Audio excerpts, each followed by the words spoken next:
You cannot steal our Pokemon! Who will save the Pokemon? Gotta save them. Gotta save them.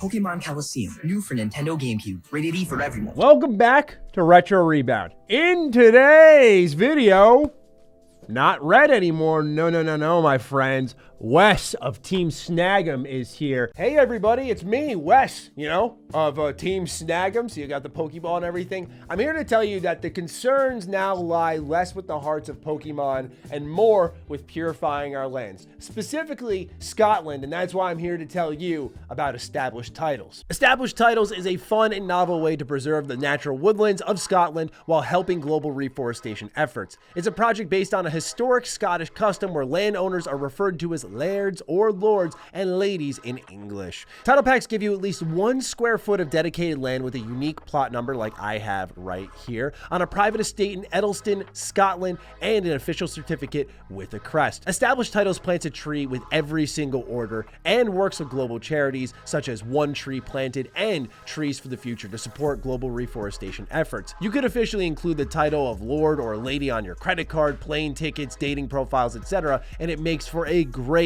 last-minute gift. The first 200 people purchasing a title pack using my link down below will effectively be next to my plot of land within a few minutes of walking distance. This means that depending on how many of you want to become a lord or lady, we can build our own retro rebound kingdom together and purify Scotland together. It does make for an amazing last-minute gift, not like this thing right here. So ladies and gentlemen, if you're interested, they're having a Black Friday sale right now. You can head to the link in the description down below and use the code REBOUND for an additional 10% off your order. Head to establishedtitles.com/retrorebound. Get your gifts going, and a shout out to Established Titles for supporting the channel. For diving into Pokemon Colosseum. Is it really that good? Well, I've actually never played this game before, so I was diving in for the first time, and what I can confidently say after putting my hands on this game is we are definitely going to do a So I Played for the first time on this game.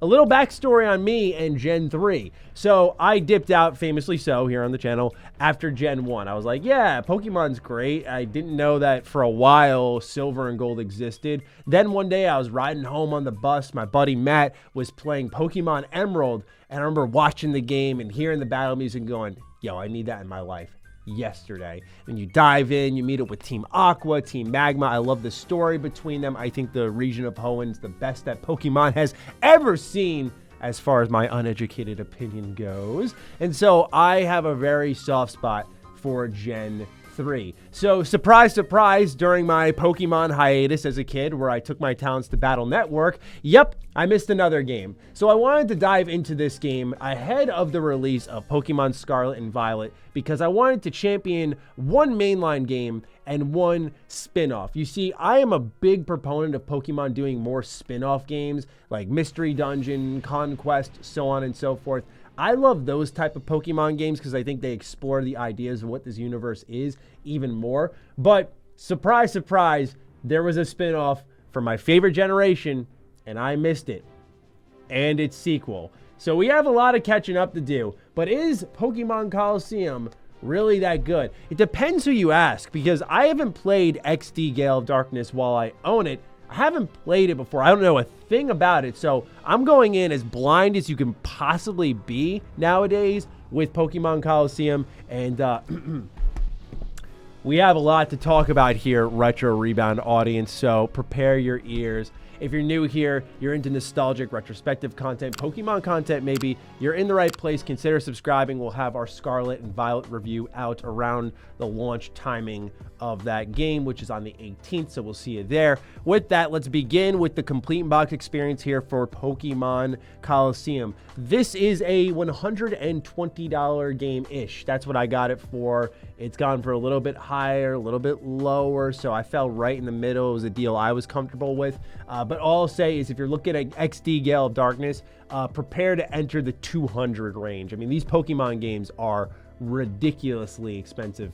Hence why it's pretty rare I dive into the series on the channel. But thank you, Square Enix, for having these really cheap, popular JRPGs that everyone seems to want to watch me talk about. All right, so the back says there's a story mode and a battle mode. This is where I said we're going to talk Retro Rebound audience. I'm going to scold you here. So, the story mode, gotta save them all. In the New Ore region, a sinister organization is capturing Pokemon and misusing them. It's up to you to restore balance. Seek out the shadow Pokemon, snag them, and restore their spirit. You'll snag lots of Pokemon that you couldn't catch in Hoenn, like Bayleaf, which I definitely did in my playthrough. Unleash your Pokemon from story mode, or send in your team from Pokemon Ruby and Pokemon Sapphire. Let them show off their true power in single, double, and multi-battles. Bring in your Pokemon from Hoenn like Latios and Latias to dominate the Colosseum circuit. This is all in battle mode. Now, remember I said we're going to have a little talk here? What was the game that I said to you all was one of my all-time favorite Pokemon games? And oh yeah, that was right. It was Pokemon Stadium. And y'all told me about the sequel, but you didn't tell me that there is this really neat spin-off that exists that's literally Pokemon Stadium with a dope story mode. Okay, I see how it is. Maddie will remember that. All right, anyway, let's crack this open. I'm done grilling you all now. We have the disc here where you have Umbreon and Espeon, very important part of the game. And then you have a thick, colorful manual here. Now, what's funny is, for those who don't know, I've been working on a game for about a year now, and I was talking about the manual for Pokemon Heart Gold with my art director. And it's funny because as I'm going through making this game, I'm definitely learning the tricks of the trade here. And I was joking about like starting a new story, like why would they put this in the manual? But when you put together a game, typically you make what's called a game design document, which is literally everything down to a T. Like, how do you proceed in a game? You press the A button to talk to a person or check out an item or area in front of you. How do you move on the map? When you reach the edge of the field, the screen will change into the map screen. Here you can select destinations that will increase as the story progresses. So it's one of those things where the simple things have to be explained in game development. I thought it'd be kind of just useful info to all of you, because I know some of us will kind of scoff like, Pokemon summary, gee, I wonder. But it's kind of just taking the documents that existed throughout development and then saying, well, here it is in a more colorized, user-friendly format. But anyway, thought you might find that a little interesting. But one of the key components of this game is snagging and purifying. What it is you'll snag a Pokemon during a trainer battle. That's obviously very different from the wild Pokemon you would typically capture out in every other mainline game. That's one of the defining factors, as well as the shadow Pokemon, which you'll eventually purify, which is an amazing mechanic, by the way. I'll get into that in a little bit. There's hyper mode for these shadow Pokemon. But one of the cool things here is battle mode. And I love this just shot here of all the different Pokemon and the picture-in-pictures with Kyogre and Groudon. But what I love about this is much of what I loved about Pokemon Stadium, which is that you will be able to transfer your Pokemon from your Game Boy cartridge into the Colosseum battle, into the Stadium battle, and use them there. So there's this companionship between your handheld and your console game, which is really has been a big recipe of success for Nintendo in their early days. And a lot of the pages here are dedicated to the solo battles, how you register Pokemon from either the Colosseum game, like your story mode, because you can use the Pokemon you capture there inside of the Colosseum battle mode, or you can use them from your Game Boy Advance cartridge. And I love that this is even a thing. And then much like Pokemon Stadium, you're going to have these solo battles. They add double battles as well, which is another difference maker in this game. I personally believe gang battles, where you can like battle with friends up to 4, and you can have people combine like Game Boy and GameCube and fight that way. It's a really cool game. I always love how gimmicky Nintendo got with couch co-op. It's just like, dude, just plug in 4 controllers. But then I know, get the Game Boy, get the cartridge, because they're trying to sell you stuff at the end of the day. But they'll show you here how it would look for the Game Boy Advance on the battle screen versus the TV screen. So a lot of cool stuff here in this manual. I really do appreciate it, and that's pretty much it. So that's a complete in-box experience minus the precautions booklet here. This is what you would get in Pokemon Colosseum. Now, to answer the question, is it really that good? I think yes, but again, it depends on who you ask. So let's dive a little deeper on that. So pardon my desire for a bit of a change up, but that's one way to get me roped into a Pokemon game quickly. There's a reason why I love the Mystery Dungeon series, for example. You're not just another trainer knocking down 8 gyms and fighting the Elite Four and then the champion. No, you're a Pokemon in this one, and there's a more heartfelt story there, I personally feel. Whereas here in Colosseum, what I like is, yes, you're a trainer, but the game begins with a large explosion and you're stealing from a group known as Team Snag'em. And I like this because you were formerly a member of them and they are clearly a villain group in this game. And so I'm thinking to myself, just based off the way the character looks, I mean, for God's sakes, look at the dude. What the Kyogre is that outfit, first of all, but also, like, look at his face. Like, this looks a little more edgy than your standard Pokemon protagonist who's just chilling there going like, "Hi, Professor, I'm here to do the job." Like, no, there's none of that here. It's like you seemingly had a darker past and maybe you're righting those wrongs. Your intentions are kind of ambiguous to start the game, and I like that. It very much plays with the known formula in an intelligent way. Like, you've come to expect something, so anything different is a pretty significant shakeup, and especially so when this time you're stealing from a group and the item that you have lets you steal from other trainers. Okay, well, I like the concept a lot because it changes the way that you engage with the world space. Again, in typical Pokemon fashion, as you go from area to area, what you're going to do is have your routes with your wild Pokemon area. That's where you fight them, and then you'll capture them, and you'll train them and use them in gyms, right? You know the formula.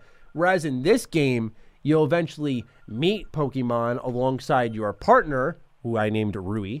I believe that's how you say your name. And she's able to see if they're shadow Pokemon because of her special ability. So once they're shadow Pokemon, it turns out the machine that you took from Team Snag'em is the, get it this, it's crazy, right? Snag machine. And what you can do is capture Pokemon in battle with other trainers.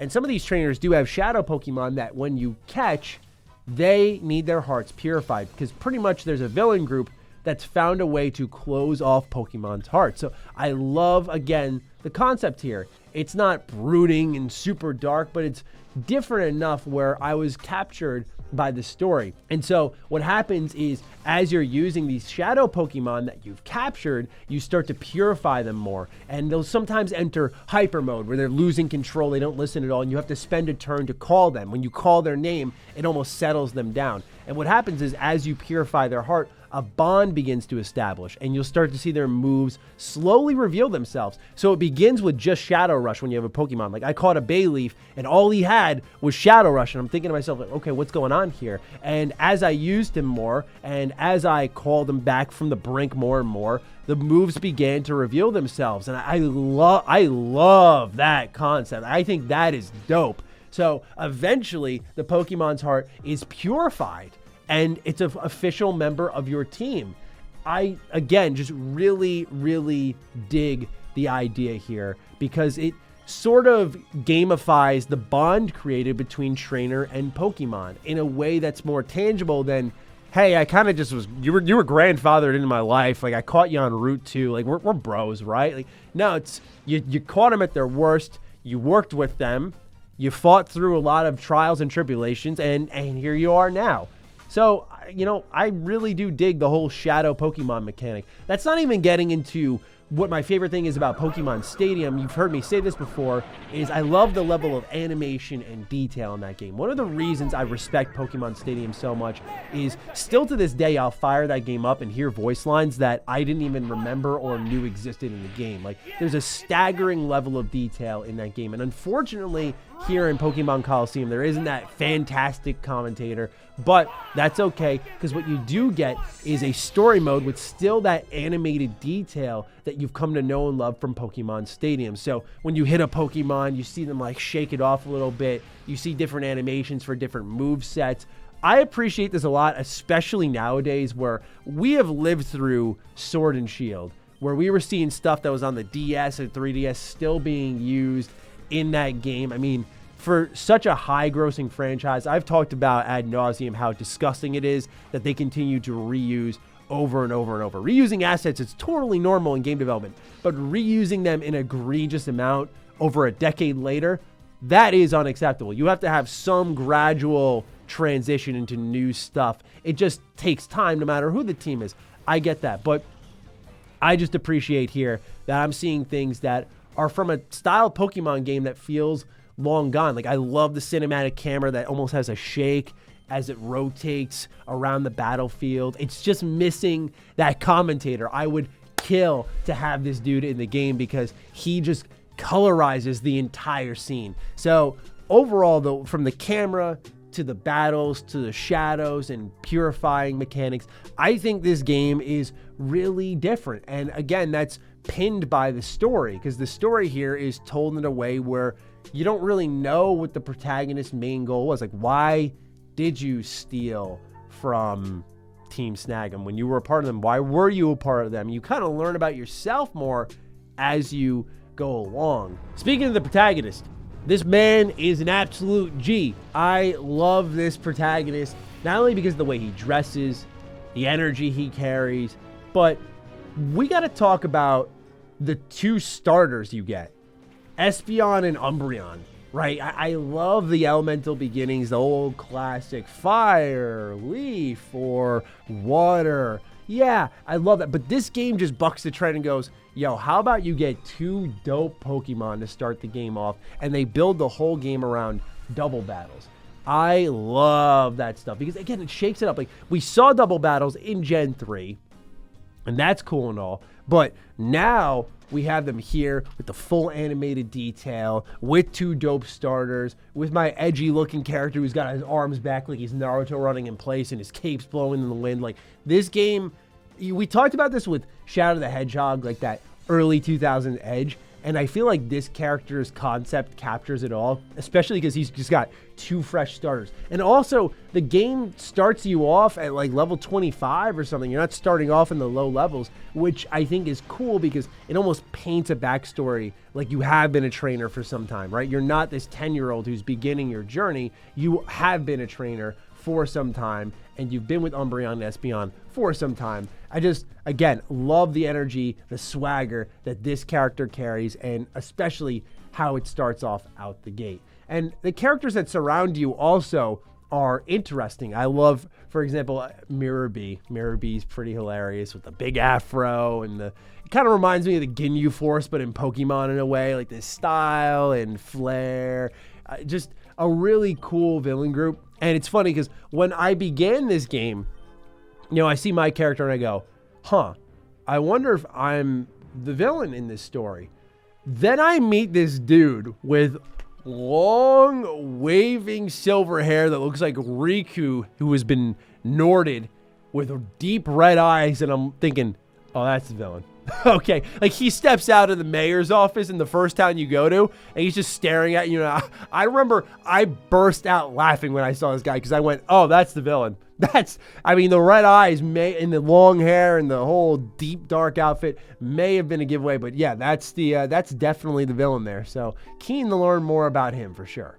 So I just think the way it's delivered as a video game, as a Pokemon video game, I should say, is very unique, very different. And I do appreciate that a lot. I know some, when it comes to that level of detail in battles, because the animations are long-winded, some will complain like it takes too long to finish battles, but I'm just soaking all of that in. I appreciate it a lot, especially when I think the trainer music is a complete bop. I think the music in this game is really good, and I also like that this game is devoid of wild Pokemon areas. In a day and age where I don't mind random encounter games, by the way. I think there's no problem with them, but with Pokemon, it's just like, sometimes it's every 2 steps, it's just battle, another battle. There we go again. And it's just like, you feel you can't catch a breath and you don't know when someone's going to leap upon you. It's nice that the battles in this game are ones that you enter by selection. Like, you can choose to talk to a trainer and likely assume it will turn into a battle. And so the way you navigate the environment is a little different. You're not walking by trainers and seeing exclamation points pop above their head. No, you're just engaging with the world more and more. I will say that the general main story is good here, but I do think one thing that I loved about Heart Gold, the way like you could talk to NPCs and pick up on the lore a little bit more, I feel that was missing here, but it feels like that's because a lot of the effort was put really into the tech side of the game, especially for its time, so I understand. But what I just love is the cohesion of this game, right? You progress in the story, you can bring that all to the Colosseum mode. If you were like me growing up and you were playing Ruby or Sapphire, or I had Emerald, you could bring those Pokemon into Pokemon Colosseum. You could fight with them, or you could register your current team, as I read in the manual, and bring them into that mode as well. And there's like a 100 trainer battle one there, which, you know, God among men for completing that one, right? I have yet to do it, of course, because I'm playing this for the first time as we speak, but that is a really impressive feat, and I think you get Poke Coupons after you complete every 10 battles, which you can turn in for rewards. So I just love the game within a game. One title we talked about on this channel a couple weeks ago now was it was Lord of the Rings: The Third Age, and this game was awesome. And one game mode that they had that you would want to play to get loot to bring it back to the main story was a thing called Evil Mode, and you'd play as like the Urukai, and I love that because it didn't really make sense narratively. It was just kind of there, and you'd get these rewards and you'd load back into your main story save, and then boom, there you go. Like, here's all this new stuff that you wanted and you needed, and it's going to make the game a lot easier. Again, didn't make any sense why it worked that way, but I just like the cohesion between the modes. I think at a certain point we have to shut off our brains and go, video games are fun, man. That's all there is to it. So with Pokemon Colosseum, I just like that there's this thing over here that lets you enjoy battles, and then you bring them back over into here in the main story, or really vice versa, right? You'd be working in the story and then bringing them over to the Colosseum and just having a whole different set of experiences there. So I just, from the detail to the story to the purification mechanic, I really dug this game, and I do think it is that good. I think that this may stem from a point of ignorance. Like, I'm not going to rush into a playthrough of XD Gale of Darkness just to check myself here. I think if you're like me and you really fell out of Pokemon for a while and you're looking for some new ideas, there are some new ones sitting here in Colosseum. It's just waiting to be discovered. And especially after playing Gen 2 on the channel, the timing is great because, of course, I know Groudon and Kyogre, but seeing Suicune, Entei, Raikou, like seeing them there, oh, now I know who these folks are. I'm really familiar with them now. So seeing them on the cover too makes this feel like a special game because it's a new region. And you have a different type of story, different type of approach. You see Gen 3, but as the back of the box says, you can snag Pokemon that you couldn't catch in Hoenn, like Bayleaf. So it just feels like it was very experimental in nature. They had a lot of fun with it, and I appreciate it for what it is a lot. And if this game is considered the weaker one of the two, I'm really keen to find out more about XD Gale of Darkness, which I know a lot of people speak very highly of. So I am all in, man. I've been really enjoying this Pokemon journey I've suddenly found myself on, because I feel like I caught up on a classic, and now I'm just testing out these spin-offs where I feel this series is at its strongest. But ladies and gentlemen, that's all I got to say about Pokemon Colosseum. Is it really that good? Hey, I think so. But again, it depends on who you ask, and some of you are probably going to flood the comments going, yo, no, Matt, no. XD Gale of Darkness, bro. Maybe I'll become a Gale of Darkness, bro. We'll see. Give me some time to work through this one. We'll have a So I Played for the first time, probably, and then I'll dive into XD Gale of Darkness, okay? You have my word. With that, ladies and gentlemen, I'm looking forward to seeing your thoughts on Pokemon Colosseum down below. Please do fire away. Other than that, take great care of yourselves, and I will see you in the next Retro Rebound. Peace out.